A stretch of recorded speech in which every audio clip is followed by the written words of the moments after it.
श्रोताओं नमस्कार। आप सुन रहे हैं रेडियो कुमाऊवाणी सामुदायिक रेडियो अपन रेडियो अपन बात। आज मैं आपसे बात करूंगा आपदा या किसी जोखिम के प्रति लोग कितने सजग रहते हैं। वैसे भी उत्तराखंड आपदा की दृष्टि से हमेशा से संवेदनशील रहा है और है भी। जोखिम या आपदा की बात करते हैं तो दो प्रकार से हो सकते हैं। पहला मानव जनित आपदाएं और दूसरा प्राकृतिक आपदाएं। जब हम आपदा कहते हैं तो हमारे नजरिए में किसी एक व्यक्ति या एक परिवार का नुकसान भी आपदा ही होता है, परंतु ऐसा होता नहीं। वह केवल नुकसान हो सकता है।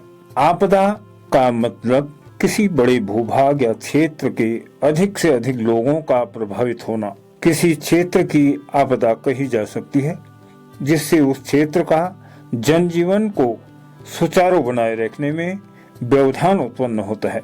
हमारा उत्तराखंड में मुख्य रूप से भूकंप, हिमस्खलन, भूस्खलन, आगजनी, ओलावृष्टि, बाढ़, बादल फटना, अत्यधिक वर्षा का होना रहा है।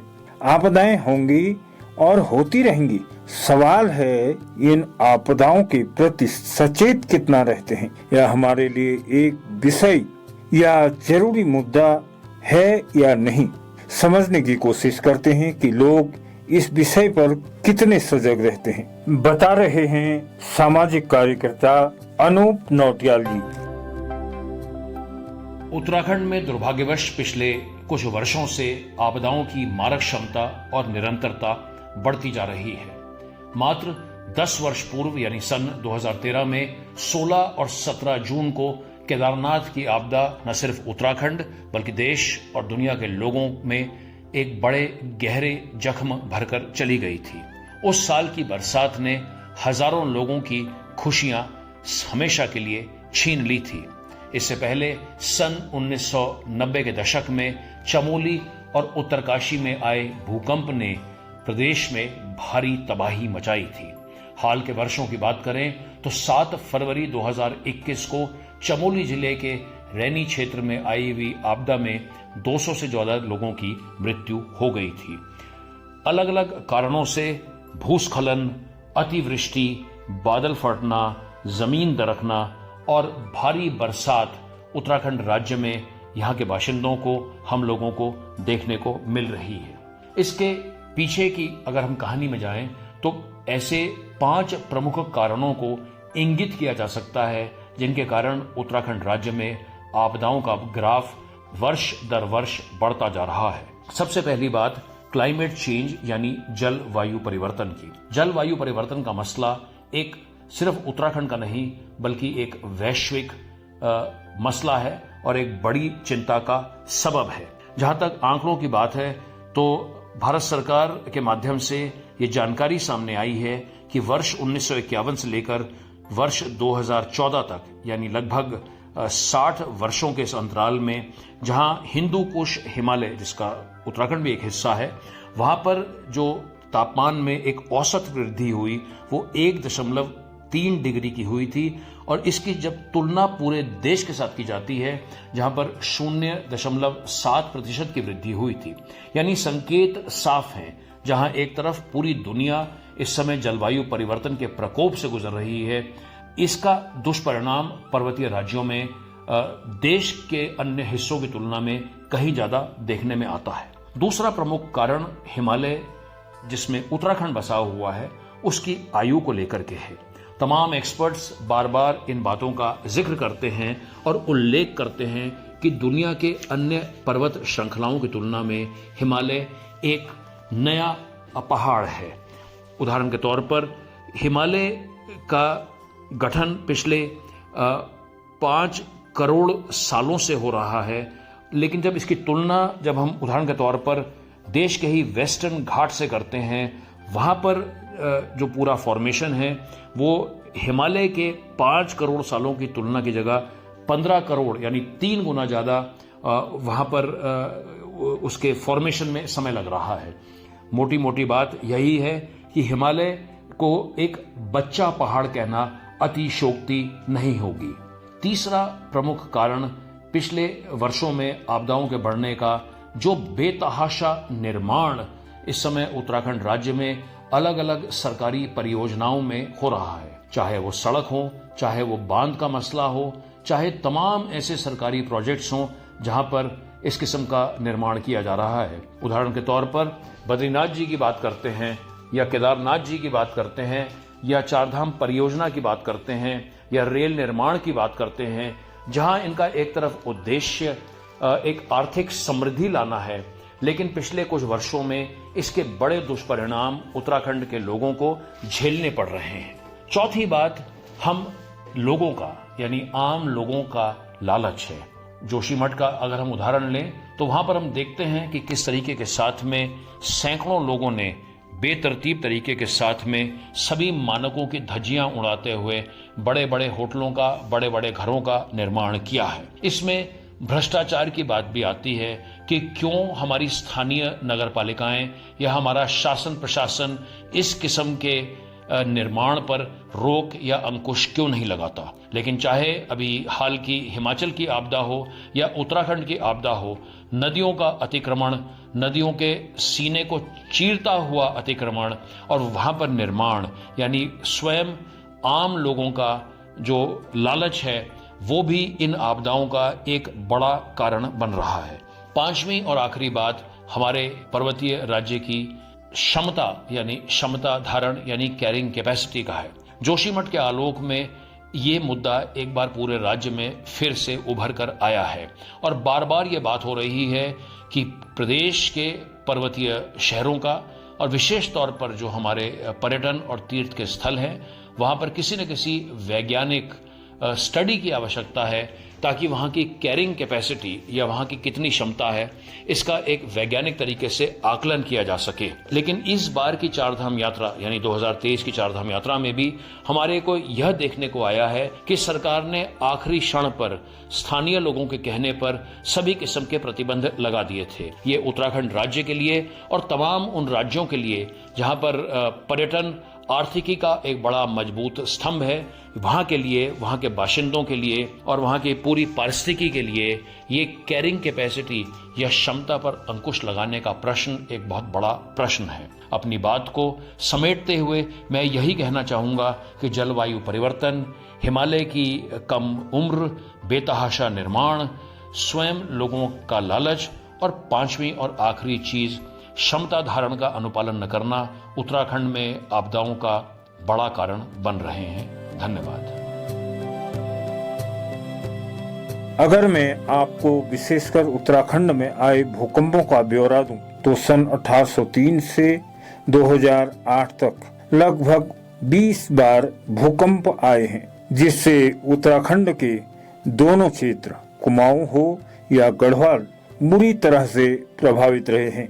भूस्खलन संबंधित आपदाओं की तरफ नजर डालें तो लगभग 1980 से 2013 तक 10 या 11 बार भूस्खलन से जनजीवन बुरी प्रकार से प्रभावित हुआ है।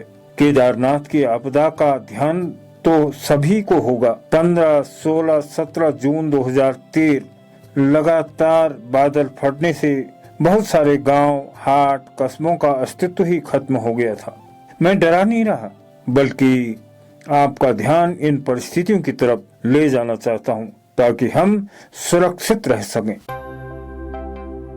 साथियों नमस्कार, मैं डॉक्टर नारायण सिंह आरोही से। जैसा कि अभी मानसून का मौसम चला हुआ है और उत्तराखंड के साथ साथ जो हिमालयी राज्य हैं, खास करके हिमाचल में अभी काफ़ी अधिक मात्राओं में आपदाएं यहाँ पर आ रही हैं। हर साल आप देख रहे हैं कि खास करके मानसून के मौसम में बहुत ज़्यादा आपदाएं जो हिमालयी क्षेत्र हैं उनमें आ रही है।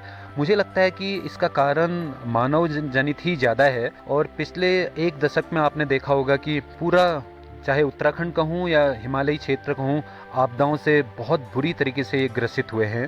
तो अगर इनके कारणों पे जाएं तो इसके बहुत बड़े बड़े कारण हैं और जिसमें कि आपने देखा होगा कि हिमाचल में भी आप अभी देख रहे हैं कि जो वहाँ की नदियाँ हैं काफ़ी उफान पर हैं। तो मुझे कहीं ना कहीं लगता है कि जो हमारी जो विकास की अवधारणा है और जो हमने बहुत बड़े हाइड्रो पावर प्रोजेक्ट वहाँ पर बनाए हुए हैं, तो उसका भी कहीं ना कहीं एक बड़ा कारण है कि मानसून में ज़्यादा बारिश हो जाती है तो अधिक पानी जब ऊपर से छोड़ा जाता है, या जब हम नदी के कैचमेंट को बदल देते हैं तो वो एक विनाश का रूप लेते हैं। और इसका जो रिसेंट जो आपके उदाहरण हैं आप हिमाचल में देख सकते हैं, कई तरीके की जान माल का नुकसान हो गया है, लोगों के बाजार बह गए हैं, लोगों के मकान बह गए हैं, लोगों के बगीचे वहाँ पर बहुत बुरा असर उनमें हुआ है। और उसी तरीके की त्रासदी हमने पिछले 2011 में देखी, फिर 2013 में देखी, पर दुर्भाग्यवश आज भी हमने इन आपदाओं से बहुत ज़्यादा सीखा नहीं। और जैसे ही स्थिति नॉर्मल होती है तो हम फिर उस तरीके के विकास कार्यों को करने लगते हैं, या बहुत अपने मैं कहूँगा कि एक इंसानी लोभ के कारण हम फिर से ये देखते नहीं है कि कहाँ पर जो विकास कार्य होने चाहिए और किस तरीके से होने चाहिए। और मैं बार बार यही कहूँगा, पर्यावरण को ध्यान में रखते हुए पर्यावरण आधारित विकास कार्य हमें करने होंगे, और इसके लिए एक जन चेतना की भी बहुत बड़ी ज़रूरत है। बड़े स्केल पर लोगों को अवेयर किया जाना चाहिए, और ख़ास करके जो हिमालयी राज्य हैं, मैं तो ये कहूँगा कि जो इसकी स्कूली शिक्षा में, प्रारंभिक स्कूली शिक्षा से ही पर्यावरण शिक्षा का एक बड़ा संदेश देने की ज़रूरत है। और उस जो यहाँ के कोर्सेज हैं, कैरिकुलम हैं, उसमें यहाँ के खास करके यहाँ के युवाओं को, यहाँ के बच्चों को और यहाँ के आम जनमानस को बड़े रूप में जोड़ा जाना चाहिए। क्योंकि उत्तराखंड अपने आप में एक बड़ा धनी प्रदेश रहा है जैविक संपदा के रूप में, परंतु आज प्रश्न इसी बात का है कि क्या हम इस जैविक संपदा को बचा पाएंगे। और अगर हमने इसको बचाया तो ये आने वाली पीढ़ियों के लिए बहुत काम आएगी। और अगर हम इसी तरीके से, जिस तर्ज पर हम वर्तमान में चले हुए हैं, अगर उसी तर्ज पर हम चले तो वो दिन दूर नहीं कि जब हम पूरी तरीके से इन आपदाओं से घिर जाएंगे और कहीं ना कहीं अपनी अस्तित्व को खो देंगे। तो इस आपदाओं के दौर में आप सुरक्षित रहें और ज़रूर अपने मन में एक ही विचार करें कि किस तरीके से हमारे जो कर्तव्य हैं उनको हम करें और इस प्रदेश को आपदाओं से मुक्त करें। धन्यवाद। नमस्कार, मैं डॉक्टर दिनेश गिरी, प्रवक्ता डूंगर सिंह बेस्ट अगर इंटर कॉलेज टांडी पोखराड़। बरसात का जो मौसम है कि पूरे देश में तमाम प्रकार की आपदाएं हैवी रेनफॉल के कारण हो रही हैं। अनेक प्रदेशों से बड़ी भयानक और दुखदाई खबरें हमें रोज़ सुनने को मिल रही हैं। हमारा पड़ोसी राज्य हिमाचल इसका बहुत अच्छा उदाहरण है कि किस प्रकार से हमारे जो हिमालयी राज्य हैं उनमें प्राकृतिक आपदाएं, अत्यधिक भूस्खलन या बरसात के कारण नदियों का जल स्तर बढ़ जाना, जिसके कारण जान मान की हानि होना, ये सभी चीज़ें हम देख रहे हैं और इस घटना से दुखी भी हैं। तो मैं तो यही कहूँगा, चूँकि ये प्राकृतिक आपदा है, ये इस पर हम लोगों का सीधा कंट्रोल नहीं है, लेकिन हमें अब यह ज़रूर सोचना पड़ेगा कि विकास के साथ साथ हमें प्राकृतिक संतुलन को भी ध्यान में रखना पड़ेगा। जिस प्रकार से बड़े बड़े मशीनों के द्वारा ज़मीन का कटाव करके सड़कों का निर्माण कराया जा रहा है, जिससे सैकड़ों की संख्या में वृक्ष काटे जाते हैं, तो उससे कहीं ना कहीं पर्वतीय क्षेत्रों में इस ज़मीन में पानी जो भर जाता है और वो लैंडस्लाइड का रूप ले लेता है। विकास भी ज़रूरी है, लेकिन प्राकृतिक संतुलन या प्राकृतिक विकास को भी हमें समझना पड़ेगा। और सभी से मैं आशा करता हूँ कि इन प्राकृतिक आपदाओं को मद्देनजर रखते हुए आप भी स्वस्थ रहें और सुरक्षित रहें। धन्यवाद। आपदाओं के मूल में हमारी और सरकार की नीतियां, भूमिका केंद्र में रही हैं। जैसे शहरीकरण का बढ़ावा, वनों का क्षेत्रफल कम हो जाना, जलीय तंत्र में बदलाव कर देना, बांधों का निर्माण, सीवरेज का गलत प्रबंधन, अवैध प्रकार का खनन, अव्यवस्थित पर्यटन का होना, इन सभी व्यवहारों को दृष्टिगत रखते हुए हमारे पर्यावरण प्रेमियों, वैज्ञानिकों, भूवैज्ञानिकों, सामाजिक कार्यकर्ताओं ने समय समय पर लोगों और सरकारों को आगाह किया है। बावजूद हम अपनी राजनीतिक रोटियां सेकने और अत्यधिक धनोपार्जन के लालच में जाने अनजाने अपने पांव में स्वयं ही आपदा रूपी कुल्हाड़ी को मार रहे हैं। इन सारी बातों को ध्यान में रखते हुए अपने विचारों से अवगत करा रहे हैं श्री त्रिलोचन भट्ट जी, जो कि एक वरिष्ठ साहित्यकार हैं, पत्रकार हैं और एक सोशल एक्टिविस्ट हैं। आइए जानते हैं उनकी नजरों में आपदा का प्रारूप किस प्रकार से है। जलवायु परिवर्तन की दृष्टि से हिमालय को बेहद संवेदनशील माना जाता है। उत्तराखंड भी उसी हिमालय का भूभाग है जो भारत के भूकंपीय जोन मैप के जोन 4 और 5 में आता है। यहाँ जलवायु परिवर्तन की वजह से प्रतिवर्ष भूस्खलन, बाढ़ और हिमस्खलन की अनेक घटनाएं होती रहती हैं, जिनसे राज्य भर में जान माल का भारी नुकसान होता है। वैसे भी उत्तराखंड के पर्वतीय जिलों में मानसून सीजन आफत की तरह आता है। इस समय नदियां उफान पर हैं, कई सड़कें और ग्रामीण संपर्क मार्ग बंद हैं, दर्जनों घर जमींदोज हो गए हैं, लोगों के मकान और खेत बह गए हैं, कई लोग भूस्खलन और बाढ़ में अपनी जान गंवा चुके हैं।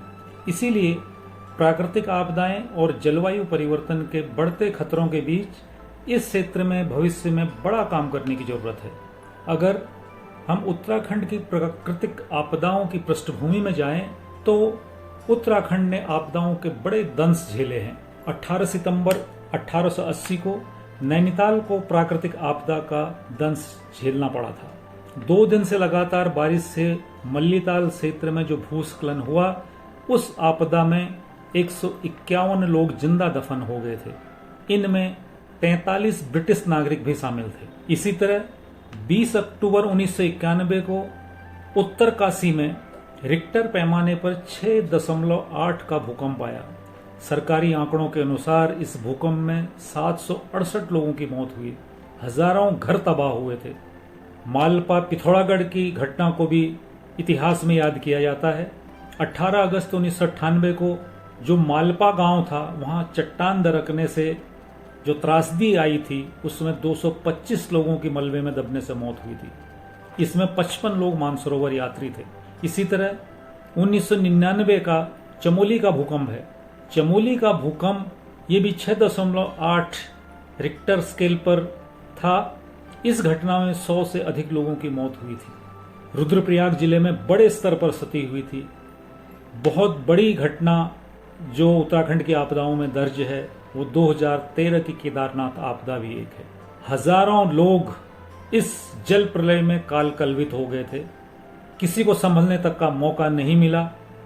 आज तक भी इस जल प्रलय में दफन लोगों के नरकंकाल मिल रहे हैं।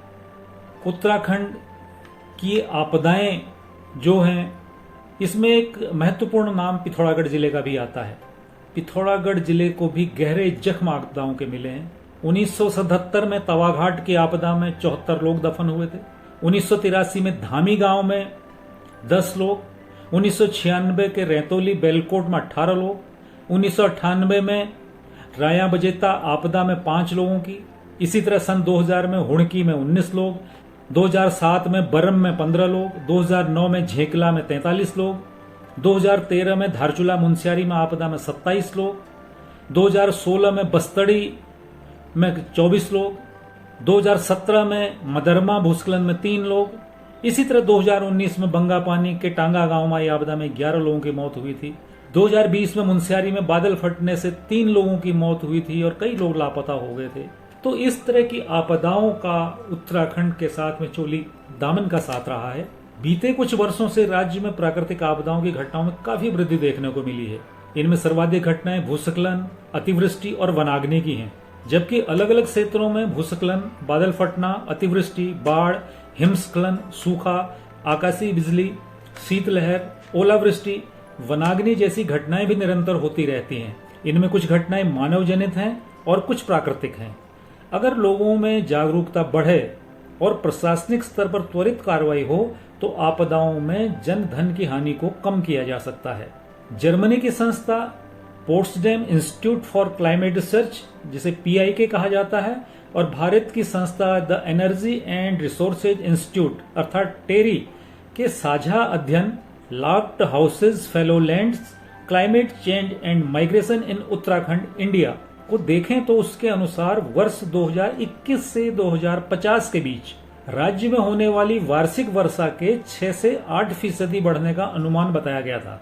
रिपोर्ट में ऊधम सिंह नगर, नैनीताल, चंपावत और पौड़ी गढ़वाल में निकट भविष्य में वर्षा की वार्षिक औसत मात्रा राज्य के अन्य भागों की तुलना में सबसे अधिक रहने का अनुमान बताया गया है।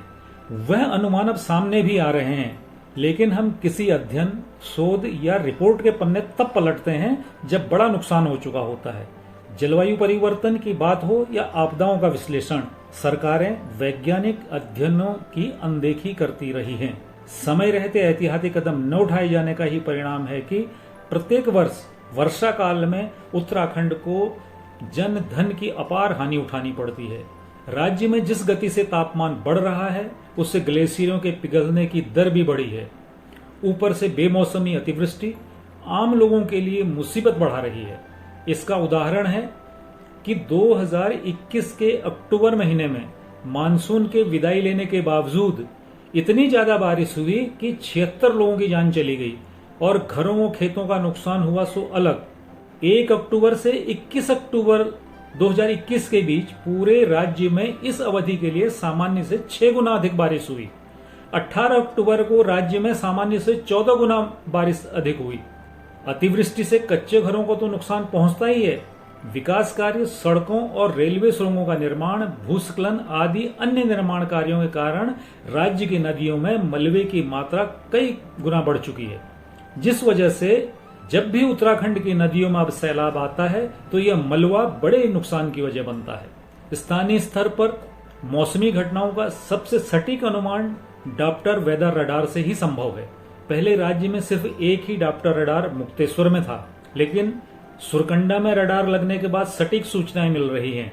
केदारनाथ, बद्रीनाथ, गंगोत्री और धारचूला सहित देहरादून, हरिद्वार और नैनीताल में लगाए जाने वाले अन्य डॉप्टर रडारों से मौसम की समयबद्ध और सटीक सूचनाएं मिलने से आपदा से समय पूर्व बचाव और राहत की तैयारियां की जा सकेंगी। यह एक तरह से real time weather monitoring system है, जिससे हर 15 मिनट बाद सूचनाएं प्राप्त होंगी। लेकिन कार्य योजना तैयार करने के लिए त्वरित निर्णय और दृढ़ इच्छा शक्ति की जरूरत होगी। तभी हम आपदा से समय से पहले नुकसान को रोक पाएंगे या उसे कम कर सकेंगे। यद्यपि प्राकृतिक आपदाओं को रोक पाना असंभव है, फिर भी पूर्व की तैयारी, बचाव, राहत कार्य, पुनर्वास आदि के द्वारा इसके प्रभाव को कम किया जा सकता है। साथियों, आपदाओं के प्रति संवेदनशील लोग हमेशा आपदाओं को देश काल, भौगोलिक परिवेश, ऋतुकाल को ध्यान में रखते हुए 3 प्रकार से अपने कार्य योजना का निर्माण करते हैं। पहला, किसी भी आपदा को आने ही नहीं दिया जाए, यानी पूर्व की तैयारी। दूसरा, अगर आ ही गई तो आपदा के दौरान की तैयारी करना। और तीसरा चरण है आपदा के निपट जाने के बाद की तैयारी करना। इस कार्यक्रम को प्रसारित करने का मकसद आपको किसी भी आपदा के प्रति सचेत करना और किसी भी विपरीत परिस्थिति में हम सुरक्षित रह सकेंगे, इस ओर सोचना शुरू करना ही है। धन्यवाद। फिर मिलेंगे किसी और कार्यक्रम के साथ। तब तक के लिए नमस्कार।